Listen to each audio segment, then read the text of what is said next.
দেশের 40 জেলায় নিম্ন ও মাঝারি তাপপ্রবাহ বইছে বলে জানিয়েছে আবহাওয়া অফিস। এই তাপপ্রবাহ আরও বিস্তার লাভ করতে পারে, তবে তাপমাত্রা 40 ডিগ্রি সেলসিয়াস অতিক্রম করবে না বলে জানিয়েছেন আবহাওয়াবিদরা। হাবিব রহমানের প্রতিবেদন। এপ্রিলের ভয়াবহ গরমের অস্বস্তি কাটতে না কাটতেই মে মাসে আবারও শুরু হলো মাঝারি তাপপ্রবাহ। আবহাওয়া অফিস বলছে, দেশের 40 জেলায় মৃদু ও মাঝারি তাপপ্রবাহ বিরাজ করছে, নেই ভারী বৃষ্টিপাতের লক্ষণ। আবহাওয়াবিদদের মতে, বাংলাদেশ সহ ভারতের পশ্চিমাঞ্চল এবং দক্ষিণ এশিয়ায় এপ্রিল মে মাসে অন্যান্য বছরের চেয়ে বৃষ্টি কমেছে। চাহিদার চেয়ে বৃষ্টি কম হওয়ায় ভূমি শীতল হতে পারছে না, তাই তাপমাত্রাও কমছে না। আজকে হয়তো অনেকগুলো জেলায় সেটা আবার বিস্তার লাভ করতে পারে। যদিও ঢাকার টেম্পারেচার 35.3 ছিল, কিন্তু অন্য জেলাগুলো তাপমাত্রা বেশি থাকার কারণে পুরো ঢাকা ডিভিশন আমরা হিটের আওতায় নিয়ে আসছিলাম। আজকে হয়তো ঢাকার টেম্পারেচার আরও বেড়ে যেতে পারে।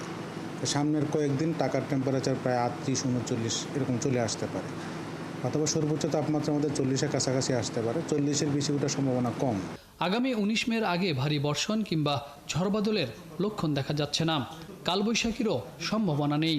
বিশেষ করে বাংলাদেশের পশ্চিমাংশে এরকম বৃষ্টির সম্ভাবনা নেই। ওইদিকে বাংলাদেশে তেমন একটা সম্ভাবনা নেই। হয়তো লোকালে কিছু সেল তৈরি হতে পারে, যেটা আগে বলছি, বারবারই বলি, যে হয়তো সামান্য বৃষ্টি দিয়ে যেটা সামগ্রিকভাবে তেমন একটা প্রভাব পড়বে না টেম্পারেচারে।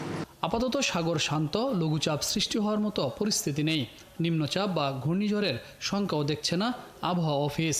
যেহেতু আগে লঘুচাপ তৈরি হতে হবে, তারপরে সুস্পষ্ট লঘুচাপ, তারপরে নিম্নচাপ, তারপরে গভীর নিম্নচাপ, তারপরে আমাদের সাইক্লোন বা ঘূর্ণিঝড়।